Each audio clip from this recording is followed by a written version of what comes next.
මේ ජීවිතේ කිසි දෙයක් අල්ලගෙන දඟලන්න එපා. අපිට බැනපුවා, දොස් කියපුවා, නිඳා කරපුවා, ප්‍රශ්න වෙච්ච අල්ලන් ඉන්න එපා. ඒවත් ඇරලා දාන්න. සමහරුන්ට රැට නිින්ද යන්නේ නැහැ. ඇයි නිින්ද යන්නේ නැත්තේ? රාත්‍රී ප්‍රශ්නයක් නිසා නෙමෙයි. මතක තියෙන අතීතයේ ප්‍රශ්නයක් නිසා.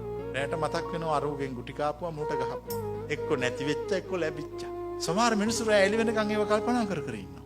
එක්කෝ මේ පැත්තෙන් අනාගතයට යනවා. අනාගතයට ගිහිල්ලා ඉස්සරහට වෙන දේවල්. මෙහෙම වේවිද මෙහෙම වේවිද මේ කීකේව හිත ඉන්නවා. රැට නිින්දක් නැහැ. මේ අද දවස තමයි හොඳම දවස. දැන් තමයි සුබම වෙලාව. ඕගොල්ලොන්ට එහෙම හිතෙන්නේ නැහනේ. ඕගොල්ලෝ හෙට දවස සුබ කරගන්න. මම නම් හෙට දවස මට විශ්වාස නැහැ උදා වෙනකම්. මට විශ්වාස දැන් මට නෙමෙයි ලෝකෙන කාටවත් විශ්වාස කරන්න බෑ. අපට හෙට දවස උදා වෙලා ඉවර වෙනකම් කියන්න බෑ. ඊයේ දවස ගැන අපට තියෙන්නේ මතකය පිළිබඳ දත්තයක් පමණයි. සාක්ෂියක් නැහැ. ඊයේ දවස තිබිච්ච එකට සාක්ෂියක් කියන්න බෑ. තියෙන දත්තයක් ඔළුවේ තියෙනවා. ඊයේ රෑ වුණා, අද උදා වුණා, දැන් අද හවස වෙලා කියලා දත්තයක් විතරයි තියෙන්නේ. හෙට එනවා කියලා විශ්වාසයක් තියෙනවා. එහෙනම් දැන් මේ ඇත්තම දැනෙන දේ මේ මොහොත පමණයි. එතකොට මේ ඔක්කොම තියෙන්නේ මේ මොහොතේ. නිවන තියෙන්නේ කොහෙද? මේ මොහොතේ. එතකොට අපිට කියන්නේ පොඩි කාලේ ඉඳලා මිනිස්සු මරුණායින් පස්සේ නිවන් දකින්නවා කියන එක. ඒ අපේ ආච්චිලා කියපු බණ.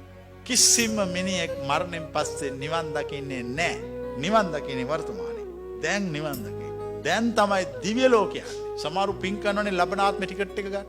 නිකමට මට කියන ටිකට් ගත්ත කවුරු හරි ඉන්නවද හම්බෙච්ච එකක් නැහැ. ඒවා හිතලු ඔක්කොම. ඔය මොකක්වත් නැතුව මේ අද දවස දැන් මේ මොහොත හොඳට තමුන්ට පුළුවන් දෙයක් තියෙනවා හොඳට උදව් කරලා. හොඳට කාලා බීලා. නිදහසෙන් සතුටෙන් විවේකයෙන් ජීවත් වුණා නම් මට තේරෙන ජීවිතේ එච්චරයි. අනික හුඟක් අය ප්ලෑන් කරනවනේ වයසට ගිහිල්ලා සතුටෙන් ඉන්න. කිසිම තේරුමක් නැහැ. සමහරු විශ්‍රාම යනවා මම අවුරුදු 65න් 70න් විශ්‍රාම යනවා. ඊට පස්සේ මම 70 ඉඳලා මෙහෙමයි ලොකු ප්ලෑන් එකක් තියෙනවා. සමහරට 69න් මැරෙනවා. ඉතින් ප්ලෑන් ඉවරයි. අන්තිමට 69 වෙනකන් ජීවත් වුණා. ජීවිතේකුත් නැහැ 70 ඉඳලානේ ජීවත් වෙන කල්පනා කරේ. ඉතින් අපි 69ක් වෙනකන් ඉන්නේ 29න් පටන් ගන්න. ඒතර අපේ ජීවිතයක් තියෙනවා. මම කියන්නේ මේ අපි දැකපු සාම්ප්‍රදායික වීව් එක වෙනස් කරන්න. අද දවස තමයි දවස, අද දැන් තමයි මොහොත, අද තමයි වෙලාව කියලා ජීවත් වෙන්න පටන් ගන්න. කිසිම දෙයක් මෙහෙම අල්ලගෙන තද කරගන්න එපා අතහැරලා දාන්න. නැති වෙන දේවල් වලට නැති වෙන්න දෙන්න. ඔයගොල්ලෝ නැති වෙන්න දෙන්නේ නැණි බයයිනේ.